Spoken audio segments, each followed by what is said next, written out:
Hello second grade, welcome to 15.1 Naming Shapes. Today we're going to be working with plane figures. The definition of a plane figure is a shape that is flat, also called a two-dimensional shape. So these are the flat shapes that we've studied in the past and I'm sure you've recognized in first grade. So we're going to be getting into naming some of these shapes. Our first one here is our three-sided shape, and shapes with three sides we call triangles. That's an easy one. Now this next one gets a little bit tougher. Now if you kind of turn your heads to see how it looks, you can notice that immediately you might say a diamond, but that is not the name of this shape here. This one is going to be a rhombus. We're going to be talking a little bit more about this on the next slide. Our next shape that we have, in which the top and the bottom are different lengths and the sides are the same, this is our trapezoid. Our next one, easy enough, a shape with four sides that are all equal. This is our square.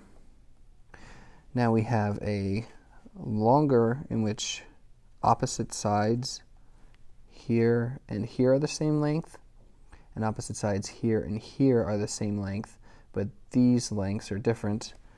This is our rectangle. Okay, moving back down over here. Now we have a five-sided shape. This is referred to as a pentagon. Our next one adds one more side. It is a six-sided shape. This is our hexagon. Our next one, we add two sides. It is an eight-sided shape. It is an octagon. Adding two more sides to make a 10-sided shape, we have a decagon. Our last, in which it is a complete curved line all the way around, this is our circle. So these are some of the plane figures we are going to be working with. Let's check out the next slide. Okay, so moving back into clarifying some of our shapes. This first one that we have here is our rhombus.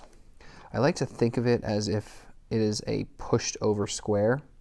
All sides are equal, it's just the angles that change in here. So it's as if somebody came over and pushed over the square. That would make our rhombus. The next shape that we have, we can see within these objects. So we have a soccer ball and we have a building down here, but I'm going to outline the sides to see if we can recognize what shape we have from the last slide. So you see that one there, and down here, if I do the outside lines. So naming this shape is going to help for us to count the sides. So to do that, let's add in 1, 2, 3, 4, 5, 5 there, and 1, 2, 3, 4, 5. A five-sided shape here is a pentagon. In fact, the name of this building is called the Pentagon. It's a government building, and it is shaped exactly like a regular pentagon.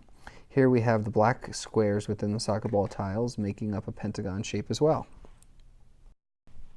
The next shape that we have is a hexagon. So the little trick for this is, let's count the sides of our hexagon. 1, 2, 3, 4, 5, 6. So you see that it's 6 sides, and an easy way to remember this one is the X in hexagon and the X in 6 are going to help you remember how many sides, and knowing that that X is in here for a hexagon. And the last shape that we're going to look at a little bit more deeply today is our octagon. Our octagon, once again, we want to count the sides for this one. 1, 2, 3, 4, 5, 6, 7, 8. So it's an 8-sided shape. I remember octagon from an octopus. An octopus has 8 tentacles, and an octagon has 8 sides. This is also a common shape that you would find in stop signs. So when you see the stop sign next time, that is an octagon as well. So as you see, some of them are named by how many sides they have. Some clues of what to remember. So if you want to leave a comment of something that you learned that you didn't already know about some of these shapes, please leave it on the Google comments. Have a good night.